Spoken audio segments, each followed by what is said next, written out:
I've always felt like mirrors have too much power. They reflect back more than just your appearance, they amplify every flaw, every moment of doubt.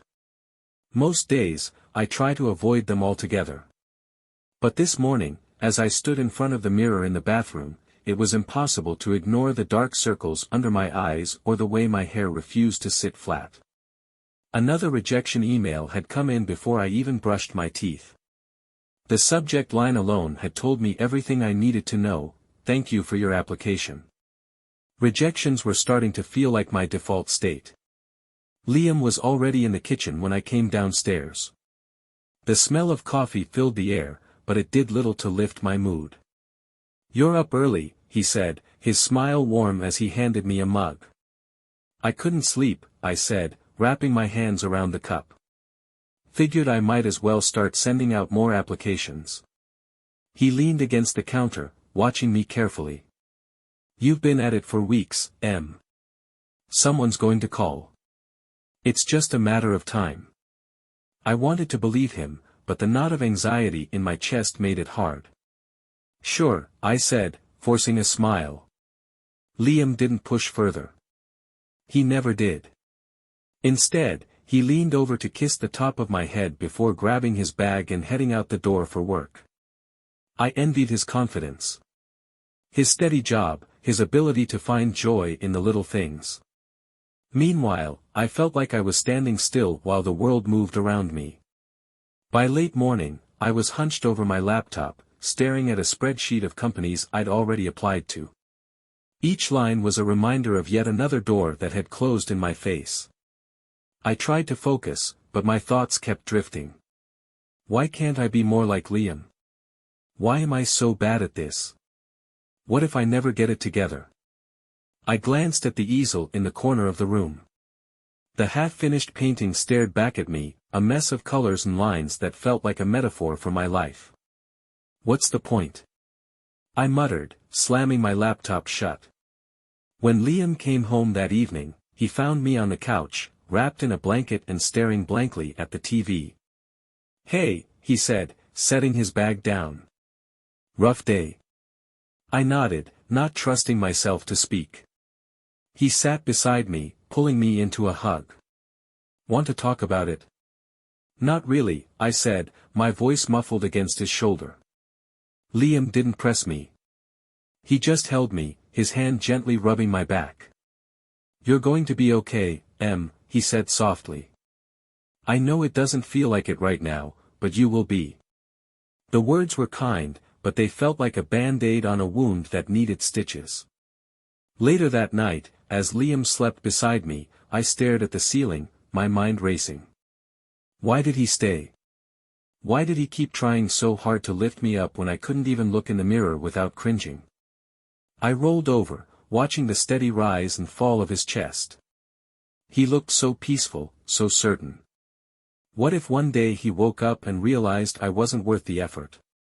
The next morning, I found Liam in the kitchen again, humming softly to himself as he made coffee.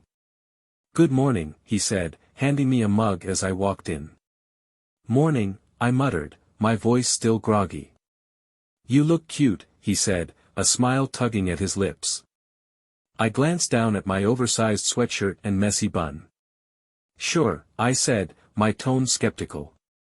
"I mean it," he insisted, his smile never wavering.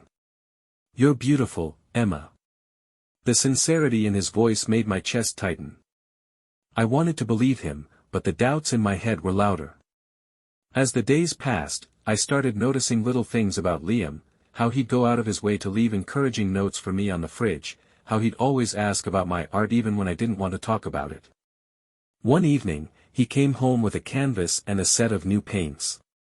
"I saw these and thought of you," he said, setting them on the table. I stared at the gift, my emotions a confusing mix of gratitude and guilt. "You didn't have to do that," I said softly. "I wanted to," he said, shrugging. "You're amazing, Emma. I just want to remind you of that." But instead of feeling uplifted, his words made me feel even smaller. What if he was only saying these things because he felt obligated to? What if he didn't actually believe them? Liam's words lingered long after he'd gone to bed that night. "You're amazing, Emma. I just want to remind you of that." It wasn't the first time he'd said something like that, but for some reason, this time felt different. It wasn't just that I didn't believe him, it was that I couldn't. How could someone see so much good in me when all I saw were the cracks? The next day, as I sat at my desk scrolling through social media, the usual flood of updates hit me like a wave. Friends from college posting about promotions, engagements, travel adventures. Each photo and caption felt like a reminder of how far behind I was. I glanced at Liam's profile. His recent post showed him smiling with his coworkers, captioned, "Another great day with the team." Of course, he looked happy. He was successful, respected, admired. And here I was, still staring at a growing stack of rejection emails and a half-finished painting that I couldn't bring myself to touch. By the time Liam came home, I felt like a storm was brewing inside me. "Hey, love," Liam said, dropping his bag by the door. "How was your day?" "Fine," I said, my voice sharper than I intended. He raised an eyebrow but didn't push. Instead, he walked over and kissed my forehead. "I missed you." The kindness in his voice only made the knot in my chest tighten. "I bet your day was great," I said, my tone laced with bitterness. Liam hesitated. "It was fine," he said carefully. "What's going on, Em?" "Nothing," I said, turning away. But the frustration bubbled over anyway. "It's just, everything feels so easy for you. Work, people, life. Meanwhile, I can't even get one thing right." "Emma," he said softly, reaching for my hand. "That's not true." "It feels true," I said, pulling my hand away. "And sometimes, I don't even know why you stay. Why would you want to be with someone who can't even figure out their own life?" Liam's expression shifted, his usual calm replaced with something I couldn't quite read. "Because I love you," he said simply. "Because I see you, Emma, the real you. And that's enough for me." His words hit like a punch to the gut. I wanted to believe him, but the doubts were louder. That night, as Liam slept beside me, I replayed the conversation in my head. His words, his steady gaze, the way he reached for me even when I tried to push him away, it all felt so genuine. But the voice in my head whispered, "What if he's just saying what you want to hear? What if he's only staying out of obligation?" The thought made my stomach churn. The next morning, I found a note taped to the bathroom mirror. "You're beautiful, inside and out. Don't let your doubts tell you otherwise. L." I stared at the note for a long time, my emotions warring inside me. It was such a small thing, but it felt like Liam was trying to build a bridge across the chasm I'd created between us. Later that day, when I sat down to paint, I found myself picking up the new brushes he'd bought me. The canvas still intimidated me, but for the first time in weeks, I felt a spark of inspiration. That evening, over dinner, I decided to ask Liam a question that had been gnawing at me. "Why do you put up with me?" I blurted out, my voice breaking slightly. He looked up from his plate, startled. "What do you mean?" "I mean, I'm not easy to be with. I'm a mess half the time. I don't have my life figured out. Why do you stay?" Liam set down his fork, his expression softening. "Emma, I don't put up with you. I love you. And yeah, life isn't always perfect. But we're a team. When you're struggling, I'm here. When I'm struggling, you're here. That's how it works." I looked away, tears pricking my eyes. What if I don't deserve it? Liam reached across the table, taking my hand. "You do. You just have to let yourself believe it." His words stayed with me in the days that followed. I started noticing the ways Liam showed his love, not just through his words, but through his actions. The way he always made sure there was coffee ready in the morning because he knew I needed it to function. The way he'd take over cooking dinner when he saw I was too overwhelmed to think about it. The way he'd sit beside me while I painted, even if all he did was read a book or scroll on his phone. One evening, as we sat on the couch watching a movie, I found myself leaning against Liam, my head resting on his shoulder. "Hey," I said softly. "Yeah. Thank you." He tilted his head to look at me. "For what?" "For everything. For being patient. For believing in me even when I don't." Liam smiled, brushing a strand of hair out of my face. "You don't have to thank me, Em. That's what love is." For the first time in a long time, I felt a flicker of hope. Maybe Liam wasn't just saying what I wanted to hear. Maybe he really meant it. Believing someone loves you is hard when you don't love yourself. That's what I told myself the next morning as I stared at Liam's note still taped to the mirror. The words were simple, but they carried a weight I wasn't ready to accept. He saw something in me that I couldn't. And as much as I wanted to believe him, it felt like trying to hold water in my hands, slipping through the cracks no matter how hard I tried. But something had shifted. The seed of doubt wasn't just about myself anymore, it was about whether I could let go of my insecurities long enough to trust what Liam saw in me. That afternoon, as I sat in my makeshift studio corner, I found myself staring at the blank canvas for what felt like hours. Normally, this was the part where I'd close my paints and walk away, the weight of failure pressing too hard against my chest. But today, I picked up a brush. The first stroke felt clumsy, almost wrong, but I kept going. Slowly, the blankness began to fill with color, shape, and meaning. Liam walked in a few hours later, his footsteps soft as he approached. "This is new," he said, gesturing to the painting. "Yeah," I replied, still unsure of where it was going. "I figured I'd give it another shot." He didn't say anything, just pulled up a chair and sat beside me, quietly watching as I worked. Over the next few days, I found myself painting more. It wasn't always productive, some days I'd scrape the canvas clean and start over, but it felt good to try. Liam never made a big deal out of it, but he was always there. He'd bring me snacks or refill my water without saying a word, and somehow, that quiet support meant more than anything he could have said. One evening, as I finished a piece I was actually proud of, he walked in just as I was adding the final touches. "Wow," he said, his voice full of genuine awe. "That's incredible, Em." I looked at the painting, then back at him. "You think so?" "I know so," he said, his eyes meeting mine. "You're talented. And I'm not just saying that because I love you." His words made me laugh, but they also left a warmth in my chest that I hadn't felt in a long time. Despite the progress, my doubt still had a way of creeping in. One night, as Liam and I sat on the couch, I found myself blurting out a question I'd been avoiding. "Why do you love me?" Liam blinked, clearly caught off guard. "What?" "I mean it," I said, my voice trembling. "Why? What do you see in me that makes you stay?" He frowned, his brow furrowing as he thought. "Emma, I love you because you're kind, and funny, and creative. Because you care so much about the people in your life. Because you make me want to be a better person." He reached for my hand, his touch steady. "I don't love you because you're perfect. I love you because you're you." His words brought tears to my eyes. "What if I don't see what you see?" "Then I'll keep showing you," he said simply. Liam's words stayed with me in the weeks that followed.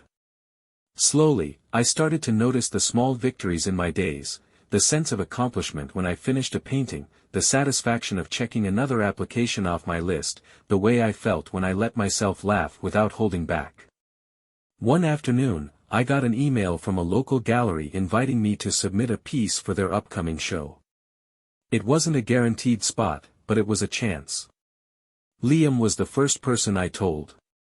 "That's amazing," he said, pulling me into a hug. "What are you going to submit?" "I don't know yet," I admitted. "But I think I'm going to try." He smiled, his pride in me unmistakable. I knew you would. Over the next few days, I poured myself into the piece. It wasn't easy, there were moments of frustration when nothing seemed to come together, but I pushed through. Liam was there for all of it, offering quiet encouragement without hovering. When I finally finished, I stepped back to look at the painting. It wasn't perfect, but it felt like me, messy, vulnerable, and honest. Liam walked in a few minutes later, stopping in his tracks when he saw the finished piece. "Emma," he said softly, "it's beautiful." I smiled, for once feeling like I could believe him. "Thanks." Submitting the painting felt like a leap of faith, but it also felt like taking back a piece of myself that I'd lost. The day I got the email confirming my spot in the gallery show, I couldn't stop smiling. "I'm so proud of you," Liam said that evening as we celebrated with takeout and a bottle of wine. "Thanks," I said, my voice full of emotion. "For everything. For believing in me, even when I couldn't." Liam smiled, his hand brushing mine. "That's what love is, Em. We lift each other up when we need it. Confidence is a fragile thing. One moment, it feels solid, like you've finally gotten a grip on yourself and the world around you. The next, it slips through your fingers, leaving you scrambling to catch it again. That's what the weeks leading up to the gallery show felt like, a delicate dance between excitement and doubt. As the date approached, I threw myself into preparations. Framing the painting, filling out paperwork, and obsessing over every tiny detail became my daily routine. "Do you need help with anything?" Liam asked one night as I paced around the living room, a checklist in hand. "I think I've got it," I said, though my voice wavered. He stood, placing his hands on my shoulders. "Hey, it's going to be great. You're going to be great." "I hope so," I muttered, staring at the checklist like it held the answers to my doubts. "You don't have to hope," he said. "You've worked hard for this.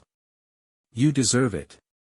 His words steadied me, if only for a moment. The night before the show, I was a bundle of nerves. What if no one liked my painting? What if no one even noticed it? I sat at the kitchen table, staring at my phone, half tempted to call the gallery and pull my submission. "Do you want to talk about it?" Liam asked, sitting across from me. I don't know if I'm ready for this," I admitted. "You are," he said without hesitation. "But what if it's a disaster? Then we'll go out for ice cream after, and you can laugh about it," he said with a small smile. "But I don't think it will be. I think people are going to love it. And even if they don't, I will. Isn't that enough?" His sincerity caught me off guard. "You really mean that?" "Of course I do," he said, taking my hand. "This is just the beginning for you, Emma. And I'm proud of you, no matter what." The evening of the show was a blur. The gallery was packed, filled with the hum of conversations and the clinking of glasses. My painting was hung near the center of the room, and every time someone stopped to look at it, my heart raced. Liam stayed by my side, his calm presence anchoring me. At one point, a couple approached me, smiling warmly. "Are you the artist?" the woman asked. "Yes," I said, my voice shaking slightly. "This piece is incredible," she said, gesturing to the painting. "It's so raw and emotional. I can't stop looking at it." Her words felt like a lifeline, pulling me out of the sea of doubt I'd been swimming in. "Thank you," I said, a genuine smile spreading across my face. Liam squeezed my hand, his pride in me shining brighter than the gallery lights. That night, as we walked home, I felt lighter than I had in months. "You did amazing," Liam said, slipping his arm around me. "Thank you," I said softly. "For being there. For everything." He smiled, kissing the top of my head. "I'm always here for you, Em." And for the first time, I believed him. In the days following the show, I felt a renewed sense of purpose. My painting had been well received, and I even got an inquiry from someone interested in commissioning a piece. But with success came new challenges. The pressure to keep proving myself, to live up to the expectations I'd set, was overwhelming at times. One afternoon, as I struggled to start a new painting, the doubts crept back in. What if the last one was a fluke? I said aloud, frustration lacing my voice. It wasn't, Liam said from the doorway, his tone firm. How do you know? Because I know you, he said simply. Over time, I began to recognize a pattern. My insecurities didn't just vanish because things were going well. They lingered, waiting for moments of weakness to resurface. But Liam's support remained constant, not just in words but in actions. When I had a bad day, he'd sit with me, letting me vent without trying to fix everything. When I doubted myself, he'd remind me of my strengths in ways that felt real, not rehearsed. You don't have to have it all figured out, he said one evening as we sat on the couch. No one does. But you're trying, and that's what matters. Through his steady encouragement, I began to see that growth wasn't about erasing my insecurities, it was about learning to live with them, to face them without letting them define me. And as I grew, so did we. Our relationship deepened in ways I hadn't expected. We became partners in the truest sense, lifting each other up in moments of doubt and celebrating each other's victories, no matter how small. Growth isn't a straight line. It's a jagged path, full of progress and setbacks, triumphs and doubts. That's what I told myself as I stared at the blank canvas in front of me, my brush poised but unmoving. For weeks after the gallery show, I'd ridden a wave of confidence. But now, as the pressure to create something equally meaningful loomed over me, the doubts began creeping back in. Liam had gone out to run errands, leaving me alone with my thoughts. Normally, his presence grounded me, but today, I didn't want him to see how stuck I was. By the time Liam returned, I was sitting on the floor, surrounded by crumpled sketches and unopened tubes of paint. Hey, he said, setting the groceries on the counter. Everything okay? Fine, I muttered, avoiding his gaze. Liam frowned, walking over and crouching beside me. Emma. I sighed, resting my head in my hands. I can't do it, Liam. I keep trying, but nothing feels right. I'm never going to make something as good as the last painting. That's not true, he said, his voice gentle. You don't know that, I snapped, the frustration bubbling over. His expression didn't waver. You're right. I don't know. But I do know you. And I know you're not a quitter. Liam sat beside me, his presence calm and steady. Maybe you're trying too hard, he said after a moment. What's that supposed to mean? I asked, my tone sharper than I intended. It means you're putting so much pressure on yourself to make something perfect that you're forgetting to just create, he said. Why don't you take a break? Do something fun, something that doesn't have to be perfect. I hesitated, the idea of stepping away feeling almost like admitting defeat.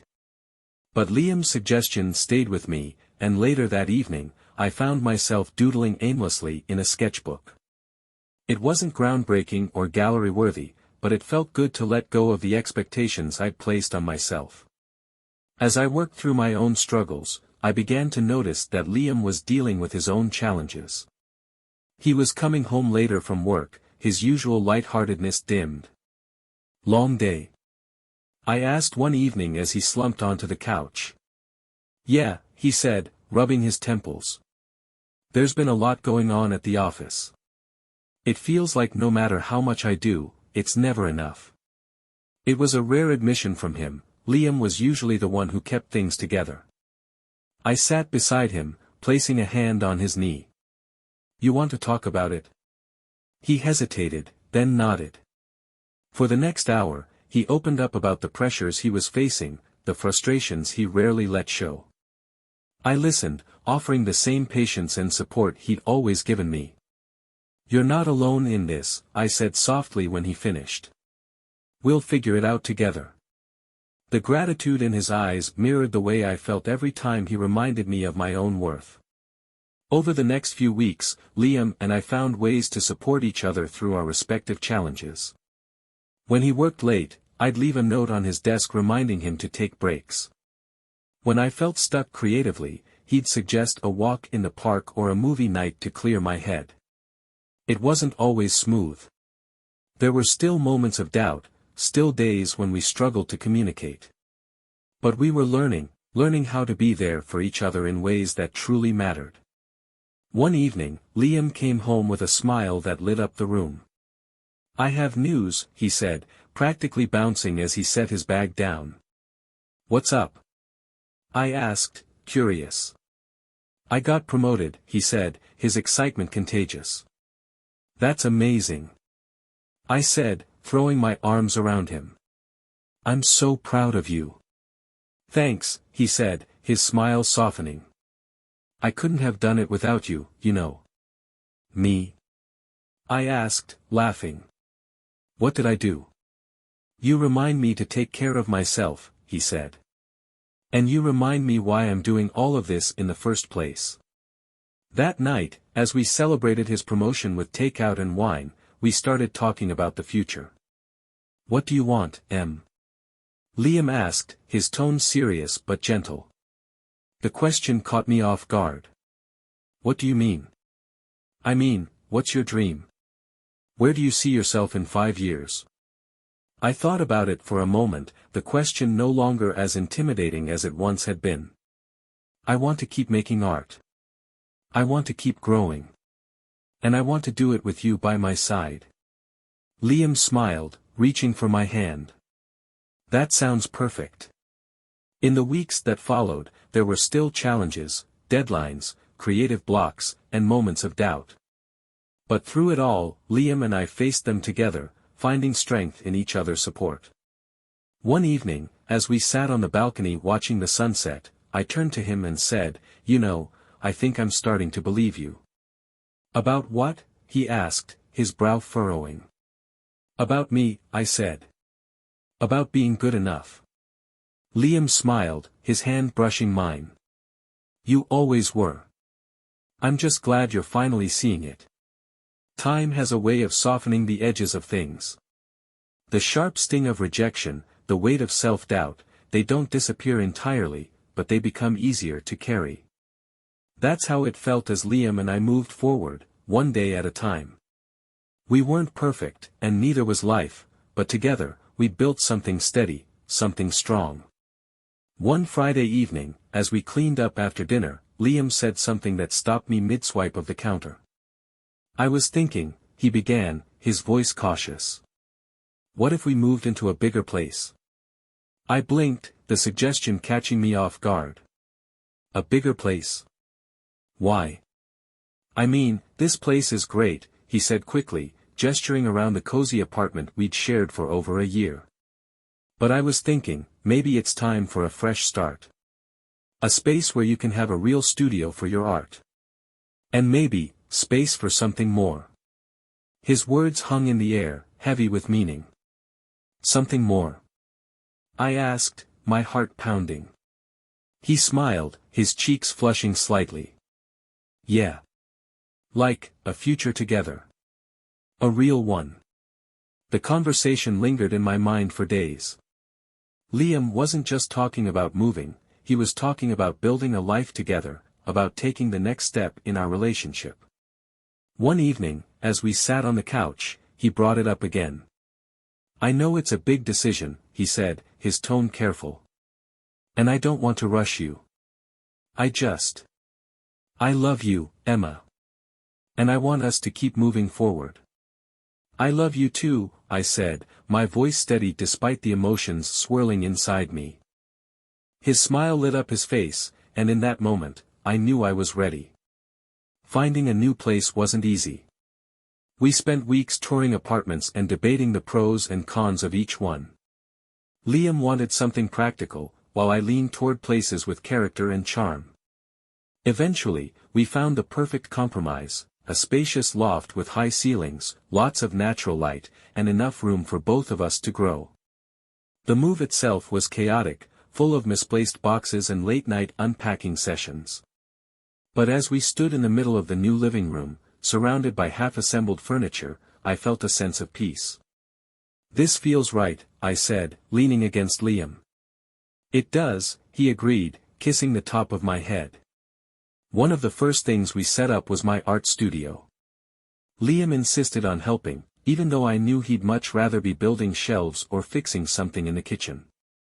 "This is your space," he said as we arranged the easels and canvases. "Your sanctuary." I laughed, shaking my head. "You're making it sound way more dramatic than it is." "Maybe," he said with a grin. "But you deserve it." As we settled into our new home, our relationship began to shift in subtle but meaningful ways.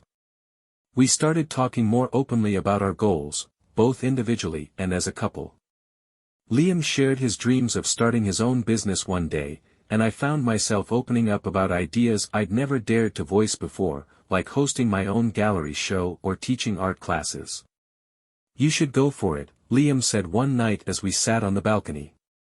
"You'd be amazing at it." His confidence in me was steady, unwavering, and it gave me the courage to believe in myself. Of course, life didn't stop throwing challenges our way. Liam's new role at work came with long hours and added stress, and I faced my fair share of creative blocks and professional setbacks. But instead of letting those challenges drive a wedge between us, we faced them together. When Liam was overwhelmed, I'd leave little notes in his lunch bag or surprise him with his favorite snacks. When I felt stuck, he'd remind me to take a step back and breathe. "We're a team," he said one evening after a particularly hard day for both of us. "We've got this." One Saturday, as we explored a local park, Liam stopped suddenly, pulling me toward a quiet spot beneath a cluster of trees. "What's going on?" I asked, laughing at the urgency in his steps. He turned to face me, his expression serious but full of warmth. "Emma," he began, reaching into his pocket. My breath caught as he pulled out a small velvet box. "I've been waiting for the right moment to do this," he said, his voice steady. "Because you're the best thing that's ever happened to me. And I want to spend the rest of my life with you." Tears filled my eyes as he opened the box, revealing a simple but stunning ring. "Will you marry me?" I nodded, unable to find the words. "Yes," I whispered finally, throwing my arms around him. That night, as we celebrated with takeout and champagne, I couldn't stop smiling. The doubts and insecurities that had once consumed me didn't disappear overnight, but they no longer felt insurmountable. With Liam by my side, I knew we could face anything. And as I looked at the ring on my finger, I realized that the love we'd built, messy, imperfect, and real, was the foundation of everything to come.